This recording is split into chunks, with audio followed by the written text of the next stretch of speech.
الحمدللہ رب العالمین، الصلاة والسلام علی اشرف الانبیاء والمرسلین وخاتم النبیین سیدنا و مولانا علی رسولہ الکریم وأہل بیتہ الطیبین الطاہرین المعصومین المظلومین، اما بعد فقال اللہ تبارک و تعالی فی کتابہ المجید و فرقانہ الحمید، بسم اللہ الرحمن الرحیم، ان الدین عند اللہ الاسلام، صدق اللہ العلی العظیم۔ درود پڑھیے محمد وآل محمد۔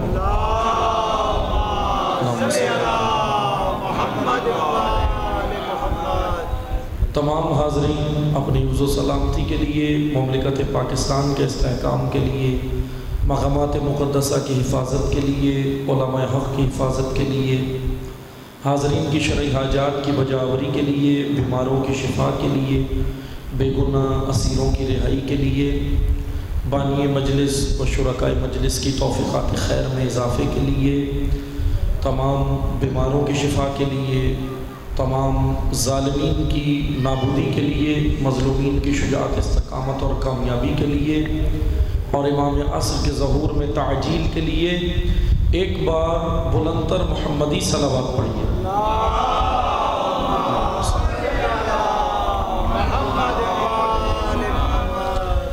الحمدللہ سب سے پہلے ہم بارگاہ الہی میں شکر بجا لاتے ہیں کہ اللہ تعالیٰ نے ہمیں آپ مومنین کی زیارت کا شرف نصیب فرمایا۔ اس توفیق پر بارگاہ الہی میں شکر گزار ہیں، اور بارگاہ الہی میں سب سے پہلے اس بات پر شکر بجا لاتے ہیں کہ خداوند تبارک و تعالی نے ہمیں ذکر نبی و آل نبی کے لیے چن لیا۔ ماشاءاللہ ماشاءاللہ، کیونکہ یقیناً یہ سب سے بڑی سعادت ہے دنیا کی کہ ذاکر نبی و آل نبی ہونا۔ ذاکر یعنی ذکر کرنے والا، اور ذکر میں شریک ہونے والا، ذکر کا اہتمام کرنے والا۔ عزائے سید الشہداء علیہ السلام کے حوالے سے روایات کے اندر آداب عزا، روایت کے اندر جو عزاداری کے ادب ذکر ہوئے ہیں نا ائمہ سے، اس میں سے بس میں ایک روایت سناؤں گا تاکہ ہم عزاداری کے حوالے سے الحمدللہ جانتے ہیں، لیکن تکرار اس لیے کیا جاتا ہے تاکہ بھولیں نہیں۔ جانتے ہیں، آپ مجھ سے بہتر جانتے ہیں، لیکن تکرار اس لیے کرتے تاکہ بھولیں نہیں۔ عزاداری کے تین، یہ کہہ لیں کہ عزاداری کے حوالے سے آداب عزا کے اندر جو روایتیں ذکر ہوئی ہیں، اس میں سے ایک روایت یہ ملتی ہے کہ تین طبقات یا تین طرح کے لوگ عزاداری کے حوالے سے اہمیت کے حامل ہیں۔ تین طبقات، یا یہ کہہ لیں اہمیت کے حامل ہیں، یا یہ تین طبقات دراصل عزا کی رونق ہیں، عزا کی رونق ہیں۔ پہلا طبقہ جو ذکر کیا گیا ہے، سب سے بڑا طبقہ، وہ ہے مجلس سننے والے، ذکر امام حسین سننے والے، عوام الناس۔ دوسرا طبقہ جو ذکر کیا ہے روایات میں، وہ ہے مجلس کا اہتمام کرنے والے، بانیان مجلس، مجلس کا فرش بچھانے والے۔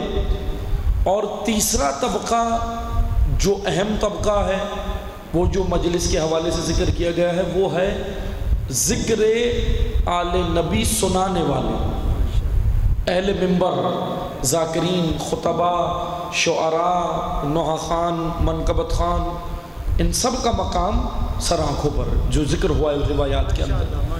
اور جہاں ان کا مقام ذکر ہوا ہے، وہیں پہ ان تینوں طبقات کی ذمہ داریاں بھی ذکر ہوئی۔ ماشاءاللہ ماشاءاللہ، کیونکہ بہت سارے ادیان ہم نے دیکھے ہیں، بہت سارے ادیان، آج آپ کو دنیا میں بہت سارے سلوگن نظر آتے ہیں، نعرے نظر آتے ہیں نا نظر، کیا نظر آتے ہیں؟ حقوق بشر، حقوق بشر کے نعرے کون نہیں لگا رہا؟ ہیومن رائٹس کی ساری تنظیمیں لگا رہی ہیں دنیا کے اندر۔ ایمنسٹی انٹرنیشنل دنیا کا سب سے بڑا ادارہ ہے، ہیومن رائٹس کے نعرے لگا رہے ہیں، عوامی حقوق کے نعرے لگا رہے ہیں، انسانی حقوق کے۔ لیکن ان سب کے نعروں میں، اگرچہ ابھی ہم اس بحث میں نہیں جاتے کہ ان کے پیچھے کیا مقاصد ہیں، کیونکہ سارے ان کے جو مقاصد ہیں وہ اچھے بھی نہیں ہیں، پیچھے بڑی سازشیں بھی ہیں، لیکن بس میں 2 جملے کہوں گا کہ جتنے بھی یہ نعرے لگ رہے ہیں، شعار بلند ہو رہے ہیں، سلوگن ہمیں سنائے جا رہے ہیں حقوق بشر کے، اس میں صرف حقوق بشر کی بات ہے، ذمہ داری بشر کی بات نہیں ہے۔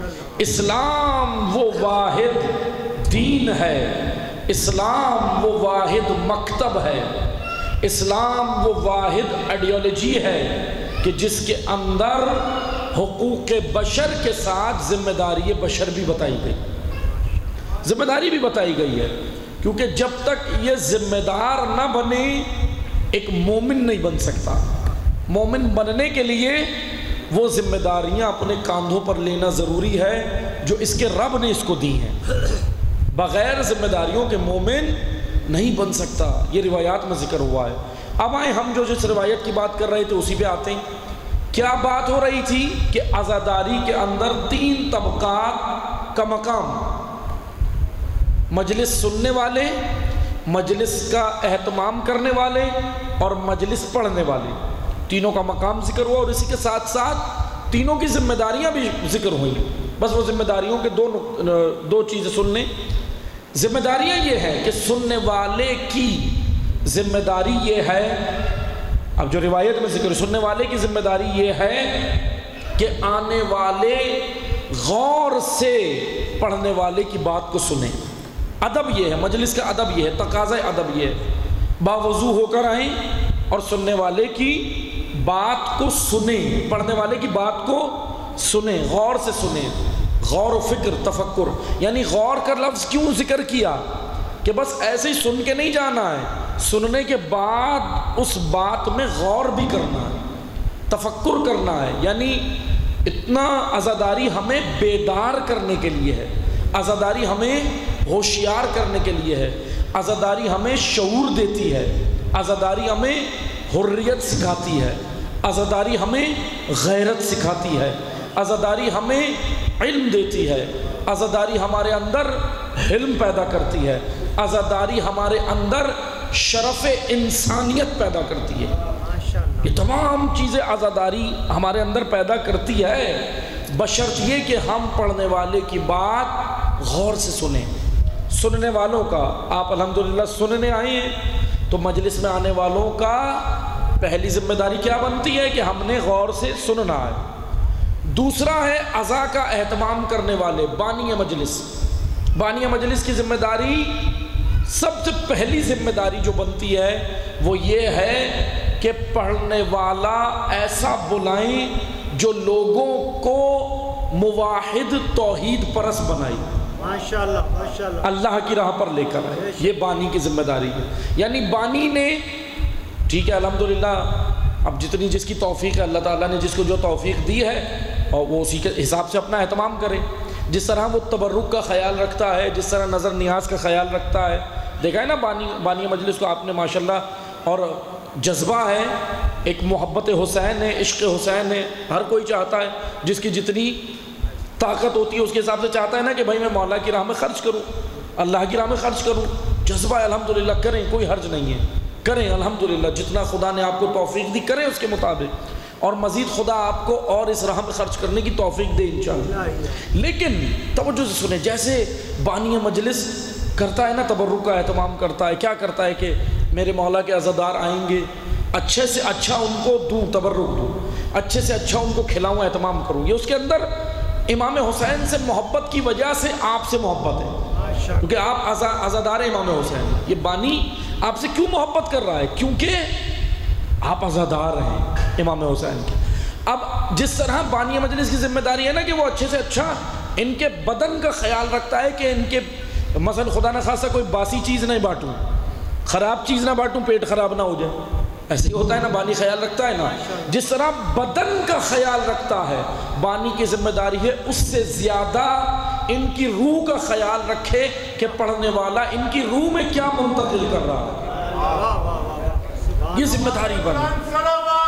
اللہم صلی علی محمد وعلی محمد وعجل فرج۔ یہ بانی مجلس کی ذمہ داری، اور پڑھنے والے کی ذمہ داری۔ اب تیسرا بڑا طبقہ اور سب سے اہم طبقہ یہی ہے جو ممبر پر ہے، سب سے زیادہ اہم بھی اور ذمہ دار بھی۔ سب سے ذمہ دار طبقہ یہ ہے، کیوں؟ کیونکہ یہ جو شاعری لکھ کر لا رہا ہے، ذمہ داری سے لکھے، ذمہ داری سے لکھے، کیونکہ اس نے اپنی شاعری کے ذریعے راہ حسین پہ لانا ہے محب حسین کو۔ ماشاءاللہ ماشاءاللہ، محب حسین ہے نا، الحمدللہ، محب حسین کو پیرو حسین بنانا ہے اس شاعری کے ذریعے، اس کلام کے ذریعے، اس منقبت کے ذریعے، اس نوحے کے ذریعے، اس گفتگو کے ذریعے، پیغام خطابت کے ذریعے، حدیث کے ذریعے۔ تو پڑھنے والے کی ذمہ داری زیادہ ہے عزیزان محترم۔ کیوں ذمہ داری زیادہ ہے؟ دیکھیں، ذمہ داری سے یہاں پر بات کرے، ایسی روایت نہ ہو جو ضعیف روایت ہو، جھوٹی روایت ہو، ایسی بات نہ ہو، ایسا واقعہ نہ ہو جس کا کوئی سر پیر نہیں ہے، جس کا کوئی مقصد نہیں ہے، ایسی بات ممبر سے نہ ہو۔ سب سے بڑی ذمہ داری اہل ممبر کی، سب سے بڑی ذمہ داری۔ اس لیے یہاں پر ذمہ دار آدمی ہونا چاہیے، ایسا ذمہ دار جو اپنی گفتگو کا ذمہ دار ہو۔ ایسا نہ ہو پڑھنے کے بعد آپ اس سے پوچھیں علامہ صاحب، ذاکر صاحب، مولانا صاحب کہاں سے پڑھا، وہ بولے معذرت کے ساتھ جوش خطابت میں منہ سے نکل گیا تھا۔ اب یہ میں ایسی ڈھکی چھپی بات نہیں کر رہا، ایسے واقعات ہوئے، مجلس پڑھ دی، چلے گئے، جوش خطابت میں پڑھ دیا جملہ۔ اب جب لوگوں نے پوچھنے لگے اترنے کے بعد تو کہنے لگے نہیں، بات وہاں تک صحیح تھی، باقی آگے جو تھی وہ معذرت کے ساتھ میرے منہ سے نکل گیا، جوش خطابت زبان سے نکل گیا۔ نہیں، جوش خطابت ٹھیک ہے، الحمدللہ آپ خطاب کریں، اللہ تعالیٰ نے آپ کو یہ فن دیا ہے، خطابت بھی ایک فن ہے نا، گفتگو بھی ایک فن ہے، پیغام پہنچانے کا کریں، لیکن ذمہ داری سے پیغام پہنچائیں، ذمہ داری سے، کیونکہ کربلا کا پیغام، کربلا کا مبلغ، کربلا پہنچانے والے یہ اہل ممبر ہیں۔ یہ نا اہل ممبر، کربلا لوگوں تک پہنچانے والے۔ اس لیے کربلا ایسے پہنچائیں جیسی حسین ابن علی نے بپا کی، جیسے حق بنتا ہے۔ اس لیے یہ تین طبقات کی ذمہ داری عزاداری کے حوالے سے ہے۔ میں یہ اس وجہ سے تمہیداً یہ گفتگو کر رہا ہوں کہ انشاءاللہ آج پہلی مجلس ہے اور انشاءاللہ 5 مجالس کا یہ سلسلہ ہے، اور انشاءاللہ آپ کی خدمت میں اللہ نے چاہا تو حاضر ہوں گے، اور موضوع گفتگو ہمارا جو انشاءاللہ ہم آپ کی خدمت میں عرض کریں گے، اسلام دین کامل، اور وہی اسلام جس کو سید الشہداء نے بچایا۔ ہم وہ اسلام پڑھیں گے، ان 5 مجالس میں پڑھیں گے سے مراد یہ ہے کہ سیکھیں گے، ہم وہ اسلام انشاءاللہ سیکھیں گے، مل کے سیکھیں گے۔ میں یہ نہیں کہہ رہا میں سکھاؤں گا، میں تو خود طالب علم ہوں، سیکھیں گے ہم مل کر، روایات کی روشنی میں، قرآن کی روشنی میں، احادیث کی روشنی میں، خطبات امام حسین کی روشنی میں۔ ہم ان 5 دن اللہ تعالیٰ نے ہمیں یہ توفیق دی ہے، انشاءاللہ آپ آئیں بھی، لوگوں کو دعوت بھی دیں، لے کر آئیں، ساتھ عزا کے اندر لے کر آئیں، عزاداری میں شرکت ہونی چاہیے، کیونکہ عاشور الوداع کا دن نہیں ہے، یاد رکھیں، عاشور الوداع کا دن نہیں ہے، عاشور لبیک کا دن، کہ میں حاضر ہوں۔ 11 محرم کیا مقصد ہے؟ 11 محرم کیا معذرت کے ساتھ ایام ازا ختم ہو گئے؟ نہیں ہوئے نا ختم۔ آپ یاد رکھیں، عاشور پر، عاشور کے دن حسین ابن علی نے اپنی ذمہ داریاں نبھائیں، عاشور کے روز، اصل عاشور تک، لیکن اب زینب کبریٰ کی ذمہ داریاں شروع ہو گئی، اب علی کی بیٹی کی ذمہ داری شروع ہو گئی ہے۔ اب دیکھیں اور یاد رکھیں، اگر میں 2 جملوں میں کہوں، حقیقت یہ ہے، میں انشاءاللہ بیان بھی کروں گا، حقیقت ہے کہ اگر زینب نہ ہوتی، کربلا نہ ہوتی، کربلا فوت ہو جاتی، مقصد کربلا فوت ہو جاتا۔ آج یزید کو مسلمان صحابی کہہ رہے ہوتے اگر زینب نہ ہوتی، اگر زینب یزیدیت کے چہرے سے نقاب نہ کھینچتی تو آج یزید کو رضی اللہ بنا دیا جاتا۔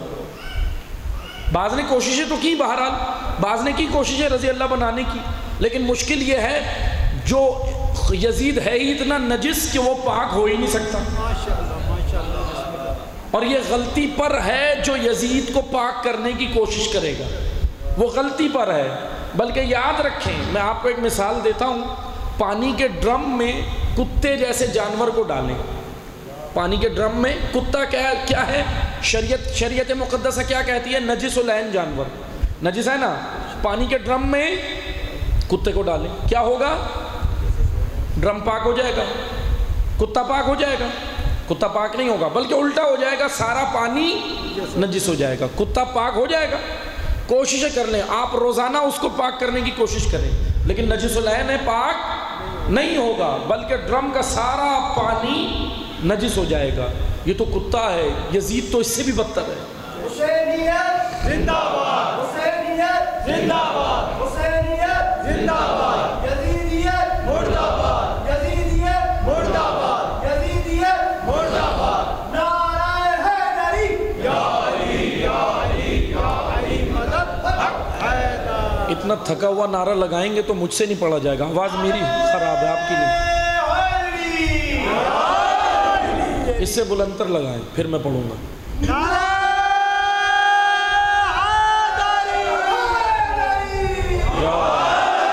جزاک اللہ احسن۔ آواز میری خراب ہے، آپ کی تھوڑی ہے، اس لیے، اور اب تک تو تھکاوٹ اتر جانی چاہیے، ابھی بہرحال ہے صحیح ہے، تھکاوٹ ہے، لیکن عزیزان محترم تھکاوٹ کے باوجود عزاداری میں آنا ہے، عزاداری میں آنا ہے، کیونکہ وہ جذبہ حسین ابن علی آپ کو لے کر آئے گا۔ رسول اللہ نے کہا تھا اِنَّا لِقَتْلِ الْحُسَيْنِ حَرَارَةٍ فِي قُلُوبِ الْمُؤْمِنِ لَا تَبْرَدُ أَبَدًا۔ حسین کے قتل میں وہ حرارت ہے جو مومنوں کے دلوں کو گرماتی رہے گی، ٹھنڈا ہونے نہیں دے گی۔ اس لیے انشاءاللہ آئیں مجلسوں میں ایک چھوٹا سا پیغام دوں گا، پھر اپنے موضوع پر آؤں گا۔ مجلس میں آئیں، اور ایک پیغام میرا اور ہے، ایک طالب علم ہوں، یہ میں نے ہر جگہ دیا ہے۔ محرم شروع ہوا جب سے میں دے رہا ہوں، محرم سے پہلے بھی دیا، پہلے عشرے میں بھی دیا، آج آپ کو بھی میں یہی میسیج دوں گا، طالب علم ہوں، میرا فریضہ ہے مجلس میں آئیں، ہاتھ پکڑ کر بچوں کو بھی لائیں، کیونکہ ایک سازش ہو رہی ہے، میں اس سازش کا توڑ آپ کو بتا رہا ہوں۔ ایک سازش یہ ہو رہی ہے، عالمی سطح سے یہ سازش ہوئی ہے عزاداری کے خلاف اور مقدسات اسلامی کے خلاف اور ہماری نسل کے خلاف، کہ آئندہ آنے والی نسلوں کو حقیقی عزادار بننے نہیں دینا ہے۔ کیسے؟ گولیاں ماریں گے، بم بلاسٹ کریں گے؟ نہیں، یہ تو کامیاب ہربا نہیں ہوا، گولیاں چلا لی، بم بلاسٹ کر لیے، لیکن نہ عزا ختم ہوئی نہ عزادار ختم ہوئی، نہیں ہوئے نا۔ چلے میں میسیج دے دیتا ہوں، ایک تو وجہ یہ ہے کہ عزاداری ختم ہو نہیں سکتی، اگر یہ کسی بشر کا وعدہ ہوتا تو ختم ہو جاتی، یہ اللہ کا وعدہ ہے، یہ اللہ کا وعدہ ہے۔ اللہ نے ذکر حسین ابن علی کو بلند کیا ہے، میں نے اور آپ نے تھوڑی کیا ہے۔ اب جو عزا کو بند کروانے کی بات کرتے ہیں وہ احمق ہیں، احمق ہیں، واقعاً بے وقوف ہیں، جانتے نہیں ہیں کہ یہ عزا بند ہو ہی نہیں سکتی۔ اچھا تاریخ اٹھا کر پڑھو، دیکھو جو عزا بند کروانے چلا تھا مٹی کے ڈھیر میں دب گیا، لعنت اللہ بن گیا، عزائے حسین جاری ہے، ذکر حسین جاری ہے، اور الحمدللہ اپنے جوش و ولولے اور آب و تاب کے ساتھ جاری ہے ذکر حسین، اور رہے گا، کیونکہ وعدہ اللہ کا ہے۔ بس ایک سازش اب الگ طریقے سے سازش ہوئی ہے عزا کے خلاف۔ وہ کیا سازش ہوئی ہے؟ آپ کو گولیوں سے تھوڑی ماریں گے، اب بم بلاسٹ سے تھوڑی، ہاں وہ ساتھ ساتھ چلتا رہے گا۔ اب یہ نہ سمجھے میرا مقصد یہ نہیں کہ دہشت گردی نہیں ہے دنیا میں، نہیں ہوگی، وہ تو چلتی ہے، ساتھ ساتھ ہوتی رہے گی، لیکن ایک انٹرنل اندر سے ایک باقاعدہ جراثیم داخل کیے گئے ہیں تشیع کے اندر، اور وہ کیا ہے کہ ان کو ترقی کے نام پر، اسٹینڈرڈ کے نام پر عزا سے بھی دور کرنا ہے۔ میں آپ کو بتا دیتا ہوں ہوگا کیا، ابھی یہ ہونے جا رہا ہے، لیکن اس کا توڑ بھی میں آپ کو دوں گا۔ ہونے یہ جا رہا ہے کہ بچوں کو، کیونکہ نسل آنے والی نسل یہی ہے نا، جوانان بچے، یہ عزا سے دور کریں، مسجدوں سے دور کریں، امام بارگاہوں سے دور کریں، مقدس جگہوں سے دور کریں، تاکہ ان کے اندر روحانیت نہ رہے۔ روحانیت نہیں رہے گی تو کیا بچے گا؟ پھر مادیت پروان چڑھے گی، مادیت چڑھے گی تو کیا ہوگا؟ معذرت کے ساتھ زانی بنے گا، معذرت کے ساتھ کیا کیا بنے گا، کتنے گناہ کرے گا، کیونکہ مادیت اندر بڑھ جائے گی نا جب معنویت نہیں رہے گی، جب روحانیت نہیں رہے گی۔ اور روحانیت تو ملتی ہی ان مقدس مقامات پہ، ذکر خدا میں یا ذکر حسین ابن علی میں، یہاں معنویت ہے نا، رسول و آل رسول کے ذکر میں اور اللہ کی عبادت میں، یہاں ہے معنویت، مسجد و امام بارگاہوں میں، عزا خانوں میں، مقدس جگہوں پہ معنویت۔ اب اس معنویت سے دور کیسے کرنا ہے؟ اس کی سازش یہ ہے کہ بچے تنگ کرتے ہیں، وہ تو سب کو پتہ ہے کرتے ہیں، اب کیا ہونا ہے جی بچے تنگ کرتے ہیں تو ایک کام کرو، ان کے لیے پلے لینڈ بناؤ۔ ایک پلاننگ ہے، یہ میں پہلے سے ایک پیشن گوئی کر رہا ہوں لیکن ہونے والا۔ جیسے آپ نے دیکھا آپ لوگ ریسٹورنٹ جاتے ہیں کھانا کھانے، ریسٹورنٹ جاتے ہیں نا کھانا کھانے جاتے ہیں، باہر ریسٹورنٹ میں جاتے ہیں تو وہاں پہ پلے لینڈ بنے ہوتے ہیں، گھومنے کی جگہوں پہ تو چلیں بنے، ریسٹورنٹ میں بھی بنائیں، چلیں وہاں تک تو صحیح ہے۔ کھانا کھانے آپ گئے اپنی فیملی کے ساتھ، باہر کھانا کھانے گئے، پلے لینڈ بنا ہوا ہے، اب وہ آپ کو سروس دی جاتی ہے اس ریسٹورنٹ کی جانب سے کہ جی بچہ تنگ کرتا ہے نا، چھوٹے بچے ہیں 3 سال کے 5 سال کے 8 سال کے تنگ کرتے ہیں، ان کو آپ پلے لینڈ میں چھوڑ دیں اور بڑے افراد جو آئے ہیں وہ بیٹھ کے کھانا کھائیں، ماں باپ بہن بھائی بڑے بڑے جو ہیں وہ بیٹھ کے کھانا کھائیں۔ چلیں یہ تو صحیح ہے، وہاں تک صحیح ہے۔ اب یہ ایک اور چیز میں یہاں آپ کو کلیئر کرتا چلوں کہ میں جدید چیزوں کا مخالف نہیں ہوں، بچوں کے لیے پلے لینڈ ہونا چاہیے تاکہ ان کی فزیکل ایکٹیویٹی ہو، بدن ان کا سلامت رہے۔ موبائل سے تو بہت ہی اچھا ہے، موبائل تو زہر ہے ان کے لیے، اور یہ میں نہیں کہہ رہا ہوں، سائیکیٹرسٹ ماہرین نفسیات کہتے ہیں۔ ایک ماہرین نفسیات کا یہ انٹرویو تھا کہ یہ جو 3 4 5 سال 8 10 سال کے بچے ہیں نا، وہ ماہرین نفسیات ان کا یہ بیان ہے، کہنے لگے کہ اگر میں بچے کے ہاتھ پہ ایک ہاتھ پہ کوئلہ رکھ دوں ایک پہ موبائل، تو میں موبائل اٹھا لوں گا کوئلہ رکھا رہنے دوں، کہ کوئلہ تو ہاتھ بدن جلائے گا لیکن اس سے زیادہ اس کے ذہن کو مفلوج یہ موبائل کی اسکرین کرتی ہے۔ اور ایک ریسرچ کے مطابق 24 گھنٹے میں، ابھی میں یہ آپ کو بتا رہا ہوں آپ کبھی نوٹ کریے گا، اتنا تو خیر کوئی گن نہیں سکتا، لیکن ایک ریسرچ کے مطابق ہر انسان 24 گھنٹے میں دن میں 2600 بار 2600 ٹائم اپنی اسکرین دیکھتے ہیں، بار بار نکال موبائل سے، یہ سب دیکھتے ہیں، میں اور آپ سب دیکھتے ہیں۔ اس کا مطلب یہ ہے کہ ہم اتنے عادی ہو گئے ہیں، عادی۔ ضرورت کی چیز ہے موبائل، میں نہ موبائل کا مخالف ہوں نہ سوشل میڈیا کا مخالف ہوں، جدید چیزوں کا مخالف نہیں ہوں، ان کے فائدے بھی تو ہیں نا، فائدے بھی تو ہیں۔ آپ یہاں بیٹھے ہیں، آپ کا عزیز امریکہ میں بیٹھا ہے، فوراً ویڈیو کال پہ بات ہو گئی، ماں باپ پاکستان میں، بچے یورپ میں پڑھ رہے ہیں، ویڈیو کال پہ فوراً بات ہو گئی، سہولت بھی ہے نا۔ اب خط آتا تھا، پہلے تو خط آتا تھا، خط جاتے تھے، خبر نہیں ہوتی تھی، پتہ نہیں کیا بچہ کا، سہولت بھی ہے، اچھی چیز ہے، لیکن جو چیز عادت بن جائے وہ انسان کو مفلوج کر دیتی، عادت نہیں، ایڈکٹڈ مت بنے، ایڈکٹڈ عادی لوگ، ہم عادی ہو گئے ہیں۔ جنہوں نے موبائل بنائے ہیں نا، جن ممالک نے یورپ کے، وہ عادی نہیں ہیں، وہ چالاک ہیں، اور عادی کیا ہے مسلمانوں کو۔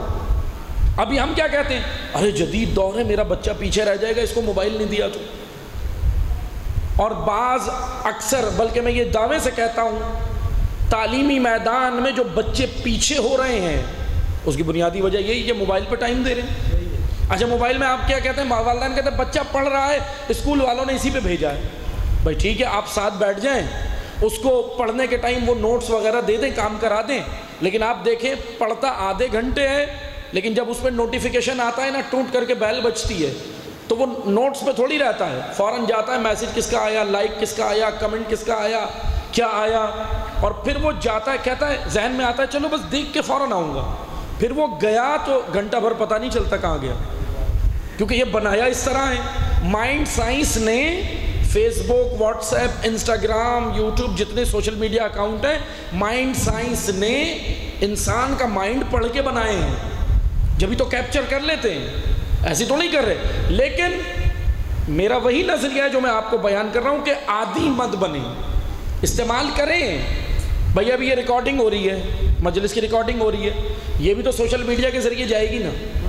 اب کوئی اٹھ کے ہم پہ بھی سوال کر سکتا ہے، آغا صاحب سوشل میڈیا کے خلاف تقریریں کر رہے ہیں، خود جو ہے وہ سوشل میڈیا استعمال کر رہے ہیں، استعمال کو منع نہیں کر رہے ہیں۔ پوری بات کو میں اس لیے سمجھا رہا ہوں پوری بات کہ معذرت یہ ہماری قوم عادی باتیں لے کے اور خود پھر مطلب، کیونکہ ماشاءاللہ مفسر سب ہیں، تفسیر خود کرتے ہیں، باتوں کی تفسیر خود کرتے ہیں، اس لیے توجہ سنیں،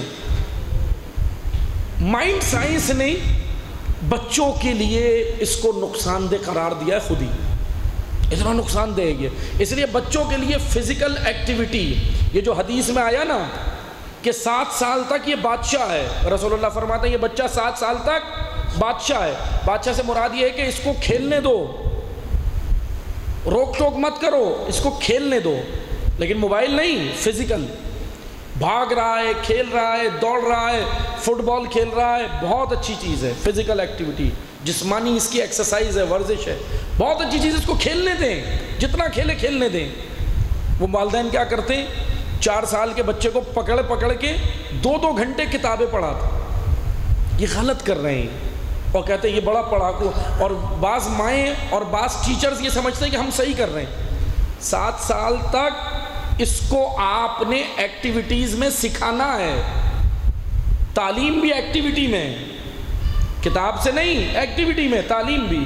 بہرحال بچے اسکول بھی ہیں ماشاءاللہ, وہ کر رہے ہیں, میں ایسی سب کی مخالفت نہیں کر رہا, کر رہے ہیں اچھے, یہ سارے کام کر رہے ہیں, اور آپ لوگ مجھ سے بہتر جانتے ہیں. بس میں اس بات پہ واپس آ رہا ہوں جو میں نے ابھی کی ہے. اب یہ جیسے بچہ ہے, مسجد میں آیا ہے, کھیل رہا ہے, کھیلنے دیں, مجلس میں ضرور لائیں. یہ میں نے کئی جگہ پیغام دیا. اب آپ کے ذہن میں یہ اٹھے گا بچے تنگ کرتے ہیں, یہ کرتے ہیں. آپ ریسٹورنٹ میں کھانا کھانے گئے, پلے لینڈ بنا کے آپ کو دے دیا انہوں نے, ٹھیک ہے, وہاں تک تو صحیح ہے. لیکن مجلس کے وقت اور نماز کے وقت اگر یہ کام اسی امام بار, مثال کے طور پہ اسی امام بارگاہ میں سائڈ پہ پلے لینڈ بنا دیا جائے اور آپ بچے کو لے کر آئیں اور کہیں کہ نماز کا وقت ہے, انتظامیہ ٹرسٹیز انتظامیہ اٹھیں, ارے بچے کو لائیں آپ, بچہ پلے لینڈ میں, آپ نماز میں, مجلس کا وقت ہے, چلیں لائیں. مائیں بھی خوش, ماں باپ خوش, چلو صحیح ہے, تھوڑی دیر کے لیے جان چھوٹ گئی, وہ بھی گیا پلے لینڈ میں, آپ مجلس میں. اب عین ممکن ہے یہ کام ہو جائے جو میں باتیں کر رہا ہوں, لیکن اس وقت نہیں ہوگا جب آپ میں الحمدللہ شعور ہو جائے گا. اس کو ہم نے روکنا بھی ہے. کیوں؟ پلے لینڈ پلے کی جگہ پر صحیح ہے بھائی, امام بارگاہوں میں تو صحیح نہیں ہوگا. ہاں, نماز کے وقت, عزاداری کے وقت کھیل کے لیے نہیں بھیجنا ہے بچے کو. آپ بٹھائیں اپنے ساتھ, اس کو با ادب طریقے سے بٹھائیں, سکھائیں. نماز میں کھڑا ہوتا ہے, پیچھے صف میں لے کے کھڑے ہو جائیں, کچھ نہیں کر رہا, وہ الٹے سیدھے سجدے کر رہا, رکوع کر رہا, کرنے دیں, روکے نہیں, کرنے دیں. مجلس میں یہاں بیٹھا ہے, ابھی یہ بچہ جو آپ کے سامنے پیچھے کھیل رہا ہے نا, پوری گفتگو میری سن رہا ہے. میں آپ کو ایک بتاتا ہوں تجرباتی بات. بچے کو آپ لائیں, ماں باپ دونوں لائیں اور کھیلنے دیں. یہ 3 4 5 سال کا بچہ کھیل رہا ہے نا, پوری گفتگو سن رہا ہے, ذہن میں جا رہی ہے. آپ گھر جائیں اور تجربہ کر کے دیکھ لیں. ماں باپ گھر جائیں, میری گفتگو کے بارے میں جو ممبر سے سنی اس کو بات چیت کریں آپس میں, اور جان بوجھ کے غلط بولیں. مجھ سے سنا کچھ تھا, جان بوجھ کے غلط بولیں, وہ بیچ میں ٹوک کے بتائے گا نہیں ایسے تھا. وہ کر کے دیکھ لیں یہ تجربہ, کیونکہ یہ سن رہا ہے, یہ دیکھ رہا ہے. اس کو لائیں, بٹھائیں. ہاں ٹھیک ہے, بچوں کو آداب سکھائیں لیکن ان کے لیول کے مطابق. اب آپ کہیں کہ یہ 5 سال کا بچہ 50 سال کے بزرگ کی طرح باادب ہو کے بیٹھے گا, تو یہ آپ غلطی کر رہے ہیں. وہ بچہ ہے, وہ ایسے نہیں بیٹھ سکتا. جتنی دیر بیٹھ رہا ہے بیٹھے, ورنہ پیچھے جا کے اگر وہ ادھر ادھر بیٹھ رہا ہے, ادھر بیٹھ رہا ہے, ادھر بیٹھ رہا ہے, بیٹھنے دیں. سو رہا ہے, سونے دیں. سوتے ہوئے بھی اس کی رگوں میں عشق حسین اتر جائے گا. ماشاءاللہ, ذکر حسین کی تاثیر ہے یہ. سونے دیں لیکن لائیں ضرور. آج یہاں آپ کی جگہ پہلی مجلس ہے, میں اس لیے یہ پیغام دے رہا ہوں, لائیں, پکڑ کے لائیں. والدین جوان بچوں کو لائیں. جوان بچے کہاں گھوم رہے مجلس کے وقت؟ معذرت کے ساتھ, کوئی لگائے پب جی پہ, کوئی لگائے کہیں لگائے, کوئی چوک پہ بیٹھا ہے, کوئی کہیں لگائے.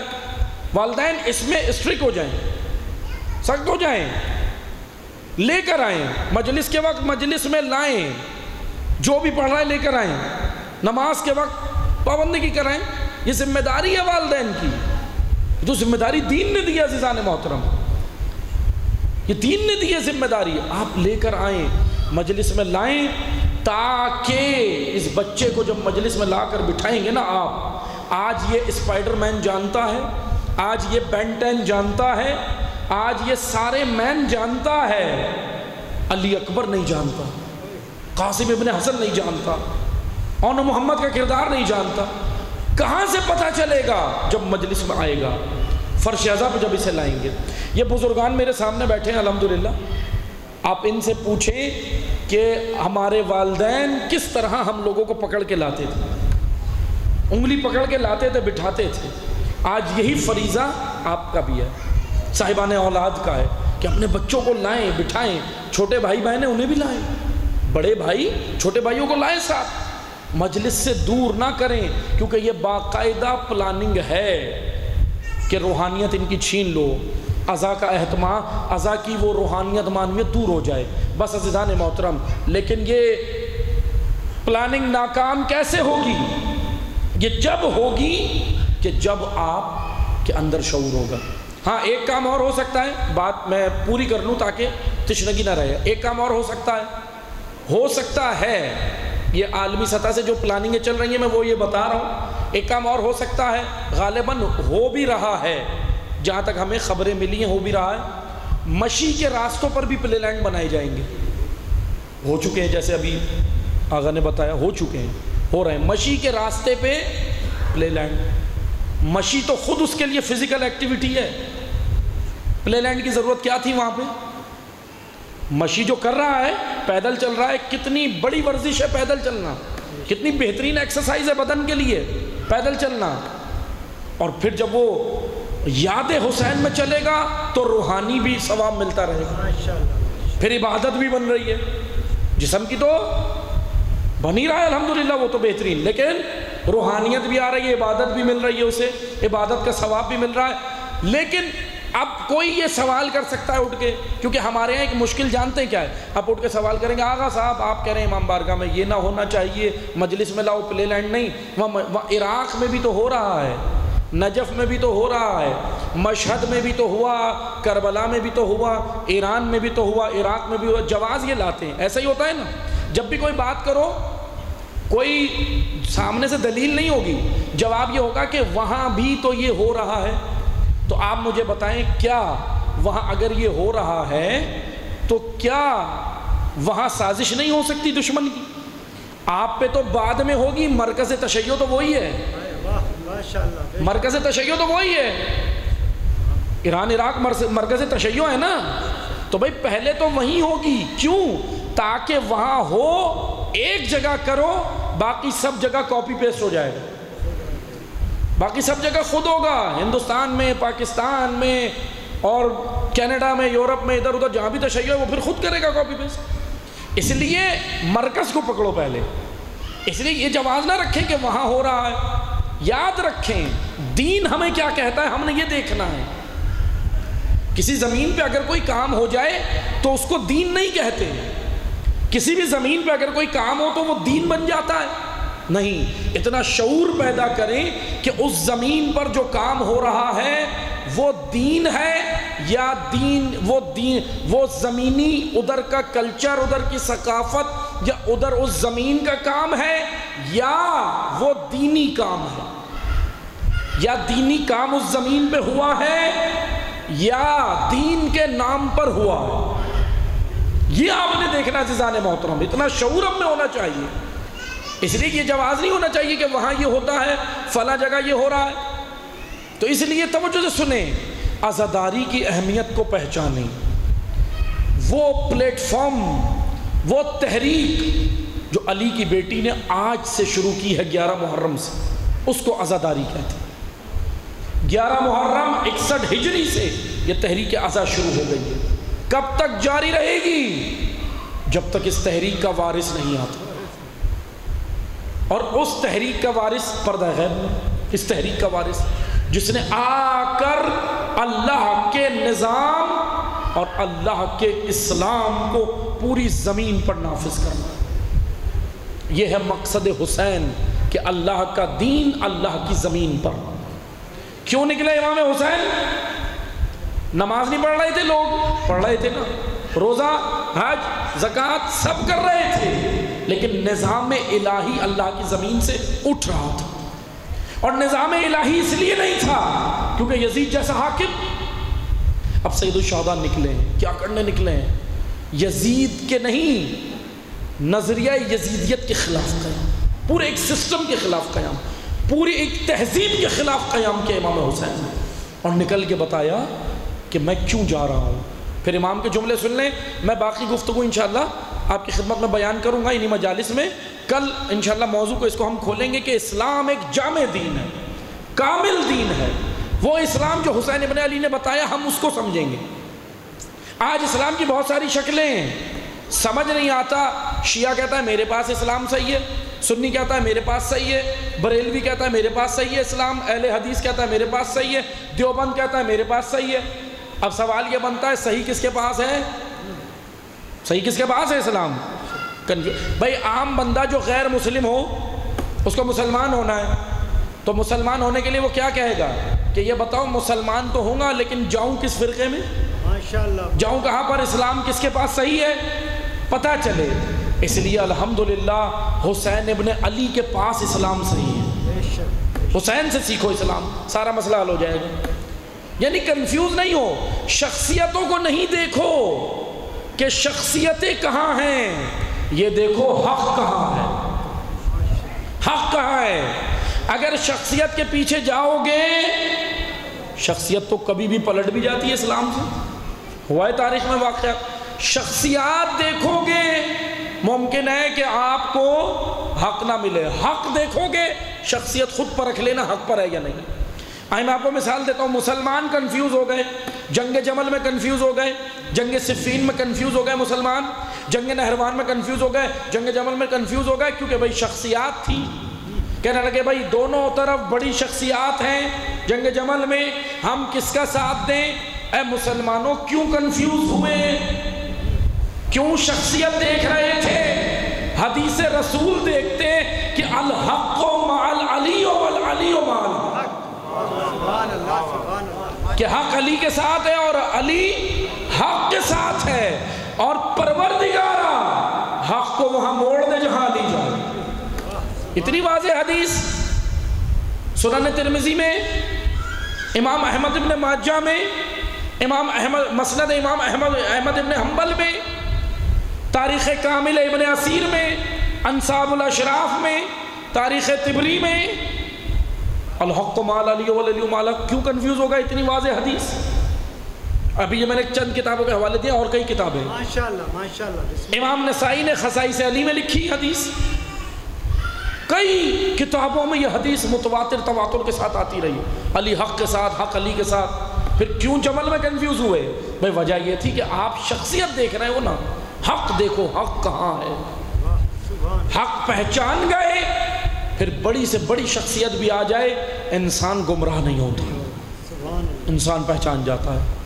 شخصیت پرست کربلا نہیں آئے، دیکھ لیں شخصیت پرست کربلا آئے نہیں آئے، کوفہ والے شخصیت پرست تھے، حسین کو خط لکھے ساتھ دینے نہیں آئے۔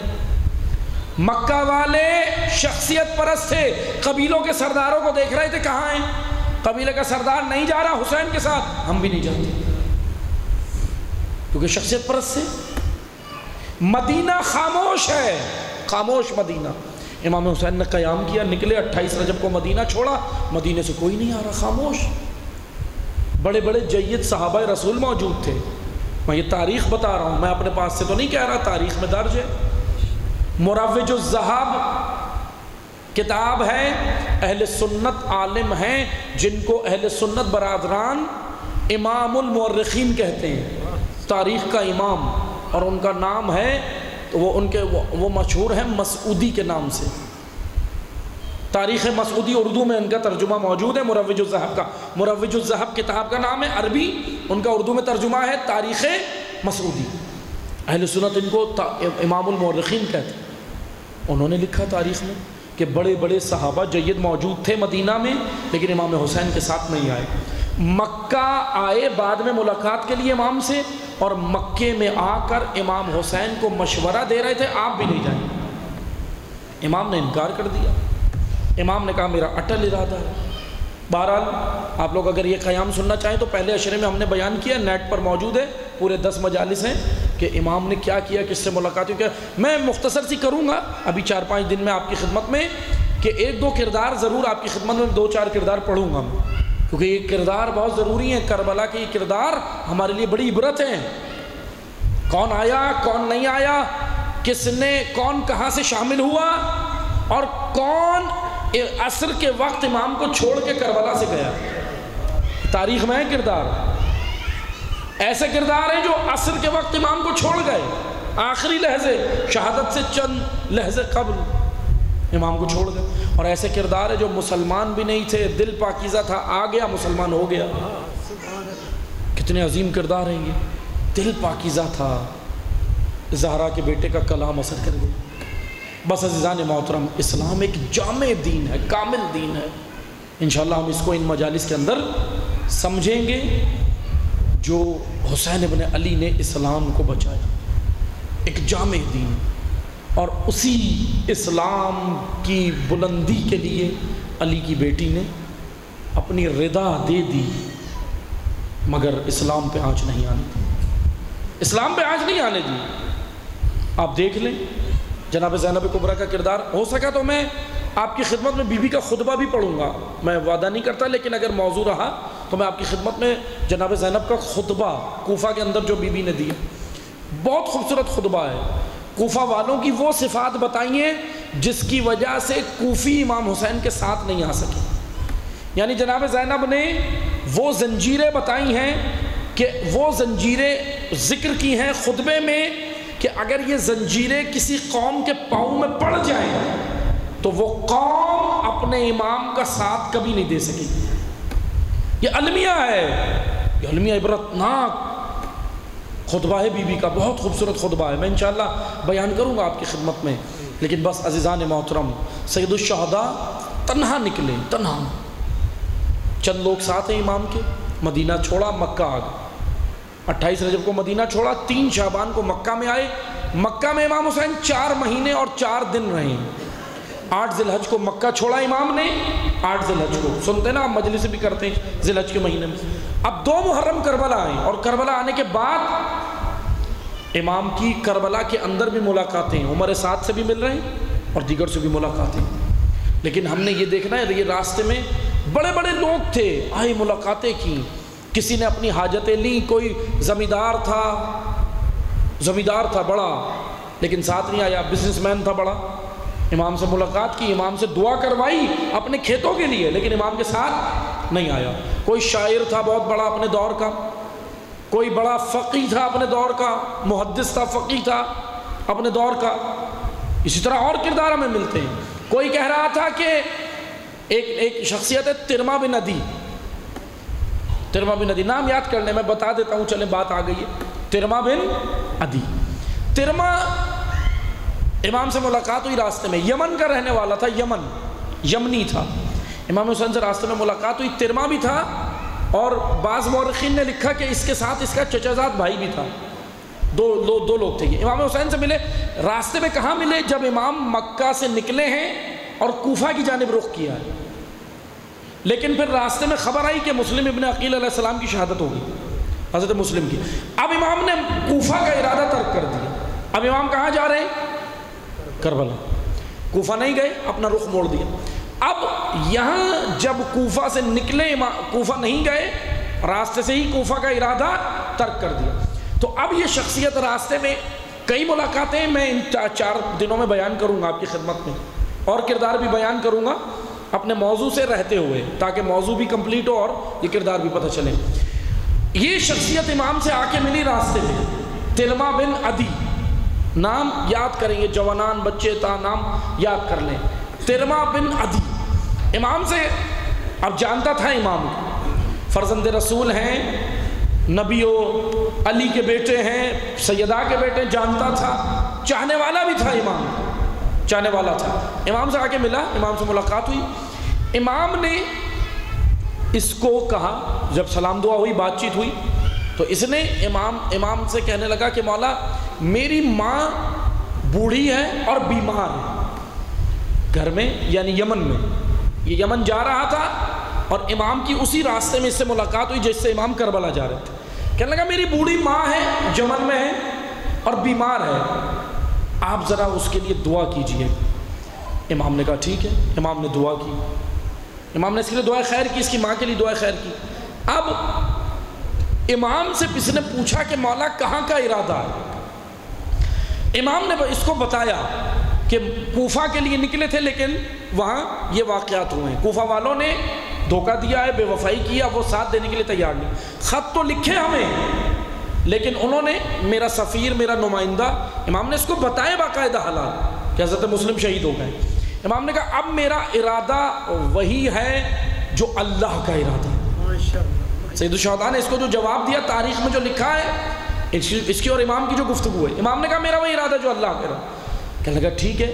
پھر امام نے کہا کہ سنو لیکن ایک بات یاد رکھو. امام نے کسی کو بہانے نہیں دیے کہ میرے ساتھ آؤ، یہ ملے گا وہ ملے گا، تمہاری زندگی بچ جائے گی، یہ ہوگا. نہیں، امام نے واضح دو ٹوک بات کی، دو ٹوک بتایا. امام نے کہا سنو میں وہاں تو جا رہا ہوں جو اللہ کا ارادہ ہے، لیکن میرے ساتھ جو اس راہ میں آئے گا وہ قتل ہو جائے گا، شہید کر دیا جائے گا. حالات اس طرح ہیں، میرے ساتھ جو آئے گا وہ شہید ہو جائے گا. اور میرا امام نے اس کو جواب دیا، میرا بدن صحرا کے بھیڑیے نوچیں گے. کہ امام حسین کے جملے اس کو. اب اس نے کہا مولا، اب امام نے کہا اب یہ بتاؤ تمہارا کیا ارادہ ہے؟ میں تو جا رہا ہوں، میں نے تو بتا دیا یہ میرا ارادہ ہے، کیا اس کاروان میں میرے ساتھ شامل ہوں گے؟ اب اس کا جواب سنیں گے. اللہ اکبر، بہت عبرتناک جواب ہے. اپنا محاسبہ کریے گا، میں اپنا محاسبہ کروں، آپ اپنا محاسبہ کریں کہ خدا نہ کرے اگر وقت کا امام ہم سے ملے اور اپنا ارادہ بتائے اور ہم یہ جواب نہ دیں جو اجتماع نے دیا. اللہ اکبر، بہت عبرتناک کردار ہے تاریخ کا. تاریخ اس لیے نہیں ہوتی کہ کسی کی توہین کی جائے، ماضی اس لیے نہیں پڑھا جاتا کہ کسی کی توہین کی جائے. ماضی اس لیے پڑھا جاتا ہے کہ ماضی آئینہ ہوتا ہے، آئینہ. اس آئینے میں ہم اپنے آپ کو دیکھیں کہ میں کہاں کھڑا ہوں. اب ترما سے جب امام نے کہا تو ترما نے جواب دیا کہ مولا میں ضرور آتا، لیکن معذرت کے ساتھ گھر میں بوڑھی ماں ہے اور مجھے وہاں جانا ضرور ہے، اس کا کوئی نہیں ہے میرے علاوہ. آپ مجھے بتائیں کہ امام حسین نہیں جانتے تھے کہ اس کے بوڑھی ماں کے علاوہ اس کا کوئی نہیں ہے؟ امام جانتے تھے یا نہیں جانتے تھے کہ امام نہیں یعنی اس کا جو جملے تھے یہ بہانے والے تھے. بہانے جیسے ہم بہانے نہیں کرتے کہ معذرت کے ساتھ میں آ تو جاتا، ہاں وہ دینی کام کوئی اللہ کی راہ کا کوئی کام دے وہ میں آ تو جاؤں، لیکن تھوڑا سا مسئلہ یہ ہے کہ یہ مسائل ہیں گھر میں، یہ مسائل. ہاں مسائل ہوتے ہیں، سب کے ساتھ ہوتے ہیں، لیکن دیکھنا یہ ہوتا ہے کہ ہم پریورٹی ترجیح کس کو دے رہے ہیں؟ اللہ کے کام کو ترجیح دے رہے ہیں یا اپنے ذاتی کام کو ترجیح دے رہے ہیں؟ ترجیح پر بات ہوتی ہے. ترما اپنی ذات کو ترجیح دے رہا تھا، ترما اپنی ماں کو ترجیح دے رہا تھا، ترما اپنے کاموں کو ترجیح دے رہا تھا. حسین ابن علی اللہ کے دین کو ترجیح دے رہے تھے. یہ فرق ہے. اب دیکھ لیں میں اور آپ کہاں کھڑے، خود دیکھیں. ہم ترجیح ان کاموں، ہم کس کو ترجیح دیتے ہیں؟ پریورٹی کس کو دیتے ہیں؟ ترجیح کس کو دیتے ہیں بتائیں؟ ہم نے یہ دیکھنا ہے عزیزان محترم. امام حسین نے بتا دیا کہ پہلی ترجیح اللہ کے امور ہے. پہلی ترجیح اسلام پہ جب آنچ آ جائے تو میں یہ کہوں کہ میری ماں گھر میں ہے، میری بیوی گھر میں ہے، میرے بچے ہیں، میں اللہ کی راہ میں جاؤں گا، میں اگر مر گیا تو ان کا کیا ہوگا؟ جیسے بعض لوگ باتیں کرتے ہیں معذرت کے ساتھ کہ ان کا کیا ہوگا، ان کو کون دیکھے گا، ان کو راشن کون دے گا، بچوں کی اسکول کا کیا ہوگا، فیس کا کیا ہوگا. یعنی اس کا مطلب اس کا اللہ پر ایمان ہی نہیں ہے. کس کی مخلوق ہے وہ؟ کس کی مخلوق ہے؟ خدا نے کہا نا خدا تو دنیا میں بندہ بعد میں بھیجتا ہے، رزق کا اہتمام رازق پہلے کرتا ہے. لیکن یہ ایمان تو ہو ہمارا، یہ ایمان حسین ابن علی کا تھا خدا پہ.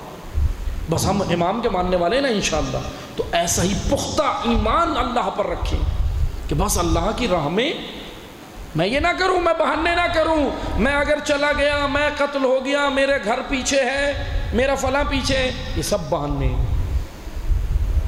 بس اللہ پر بھروسہ رکھ کے راہ خدا میں اٹھوں، خدا خود پالنے والا ہے، خدا خود ان کا رازق ہے.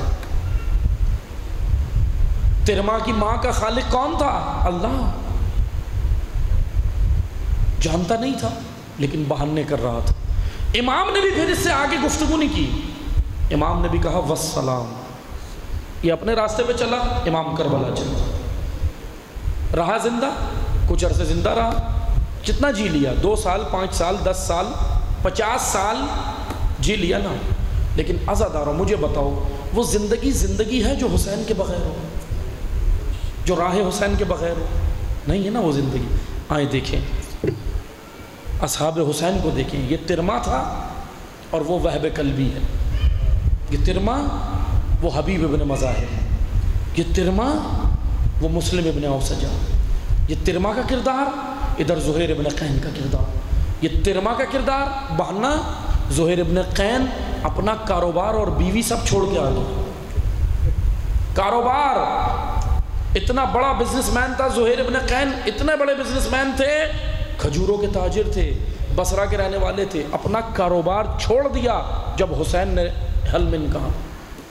یہ ہوتا ہے لبیک، بہانہ نہیں کیا مولا ابھی تو فصلیں پک رہی ہیں۔ میں ایک اور کردار بتاؤں گا جس نے کہا تھا مولا ابھی تو فصلیں تیار ہو گئیں۔ ایک بزنس مین جس کا نام عبداللہ ابن متی ہے یہ نہیں آیا، ایک بزنس مین ایک تاجر نہیں آیا امام کے ساتھ، ایک تاجر جس کا نام زہیر ہے، اس پر ہمارا سلام۔ حسین سے ایک ملاقات کی آ گیا۔ بہت سارے ایسے لوگ ہیں، کوئی کاروبار کا بہانہ کر رہا تھا، کوئی ماں کا بہانہ کر رہا تھا، کوئی بچوں کا بہانہ کر رہا تھا، کوئی کہہ رہا تھا مولا مجھے موت سے خوف آتا ہے۔ ایک نے کہا تھا راستے میں امام سے، میں بتاؤں گا انشاءاللہ یہ کردار آپ کو، اس نے کہا مولا میں چلوں تو ساتھ لیکن مجھے موت سے ڈر لگتا ہے۔ مجھے بتائیں جو کہہ رہا تھا موت سے ڈر لگتا ہے اس کو موت نہیں آئی؟ موت تو آئے گی، موت تو آئے گی۔ جو ڈرے گا اسے بھی آئے گی، جو نہیں ڈرے گا اسے بھی آئے گی۔ موت اللہ نے اپنے اختیار میں رکھی، موت سب کو آنی ہے، لیکن ایک اختیار دیا ہے کہ مرنے سے پہلے راستہ چن لو کس پہ مرنا ہے۔ حسین کی راہ پہ مرنا ہے یا حسین کو چھوڑ کے مرنا ہے، راستہ چن لو۔ جنہوں نے حسین کو چھوڑا وہ بھی مر گئے، جو حسین کی راہ پہ آئے وہ بھی مرے، لیکن مقام دیکھیں، مقام جدا ہے۔ ایک تاریخ کی عبرت بن گئے اور شہدائے کربلا علیہ السلام بن گئے، اور جو حسین پر قربان ہوئے وہ مر گئے، زندہ ہیں۔ زندہ ہیں یا نہیں ہیں؟ زندہ ہیں۔ ان کا یہ ذکر بتا رہا ہے کہ زندہ مرے وہ جن پر لعنتیں ہوتی ہیں، جو قتل کرنے آئے حسین کو، وہ مر گئے، وہ مر گئے، ہمیشہ کے لیے مر گئے، وہ دفن ہو گئے۔ دنیا میں بھی رسوا ہوئے، آخرت میں تو ان کا انجام بہت بھیانک ہے، لیکن زندہ ہیں شہدائے کربلا، زندہ ہیں۔ ان کا یہ ذکر بتا رہا ہے۔ موت نے قاتل حسین کو مار دیا، حاوی ہو گئی، لیکن موت پر غلبہ انصار حسین لے گئے۔ موت پر غالب آ گئے یہ انصار حسین، ناصر حسین، کیونکہ اگر موت ان پر غالب آتی تو مجلس میں موت کا تذکرہ ہوتا، لیکن شہدائے کربلا موت پہ غالب آئے اس لیے مجلس میں شہداء کا تذکرہ، موت پہ غالب آ گئے۔ عزادارو یہ غلبہ آپ بھی پا سکتے ہو موت پہ، یہ غلبہ میں بھی پا سکتا ہوں، بشرط یہ کہ اپنا کردار حبیب کی طرح بنا لو، اپنا کردار مسلم کی طرح بناؤ، اپنا کردار زہیر کی طرح بناؤ، تاکہ علی کی بیٹی کا دل خوش ہو جائے۔ علی کی بیٹی بہت روئی ہے ان غداروں پر جنہوں نے خط لکھ کر دھوکہ دیا، ساتھ نہیں دیا۔ آ گئی 11 محرم، اجرکم اللہ۔ دو جملے سننا مصائب کے، باقی انشاءاللہ کل اپنے موضوع کا ہم اور باقی مجلس آگے پڑھیں گے موضوع سے متعلق۔ آ گئی علی کی بیٹی، شام غریبہ آ گئی عزادار، شام غریبہ گزر گئی، علی کی بیٹی عباس بن گئی۔ ٹوٹا ہوا نیزہ اٹھایا شام غریبہ میں، بیبیوں کو کہنے لگی بیبیوں گھبرانا نہیں۔ کیا حوصلہ تھا، کیا جرت تھی علی کی بیٹی کی، کیا عزم تھا، کہنے لگی بیبیوں گھبرانا نہیں، آج میں عباس ہوں، آج میں علی اکبر ہوں، آج میں ہی قاسم ہوں، آج میں ہی آن محمد ہوں، اجرکم اللہ۔ عزادارو پرسہ جانتے ہو کیسے دینا؟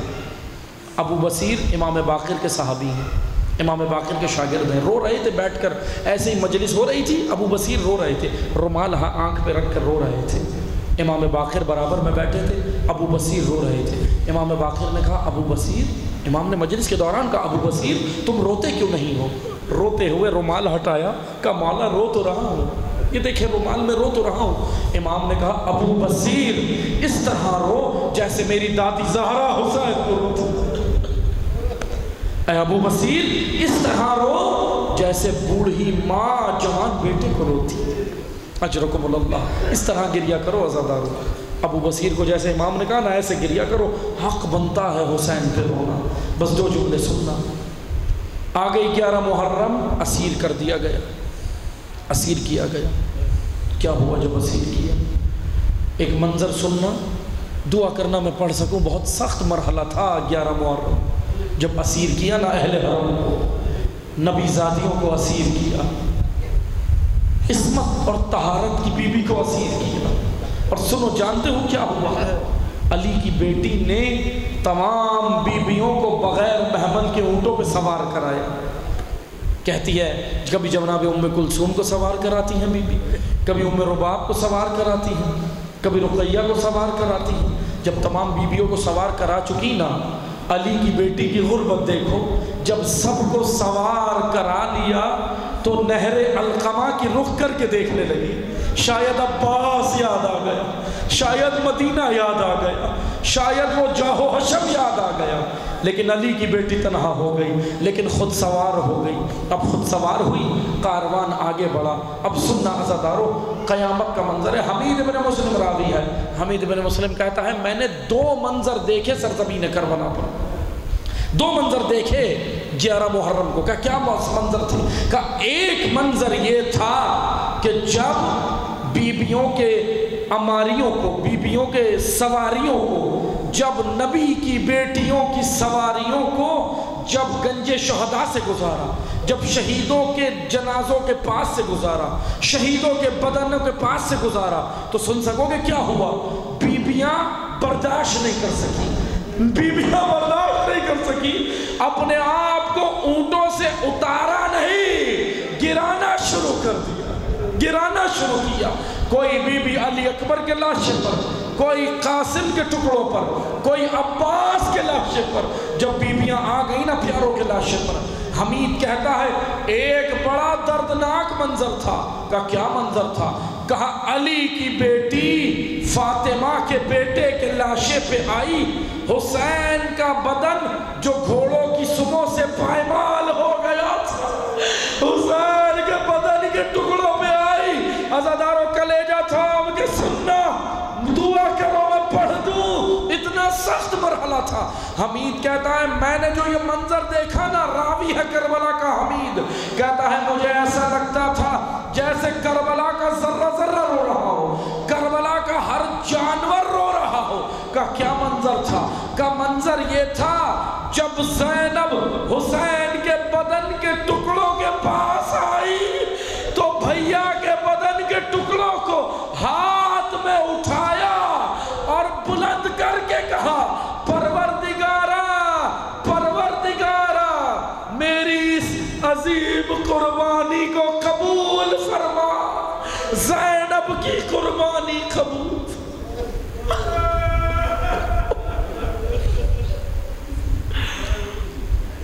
اللہ لعنت اللہ علی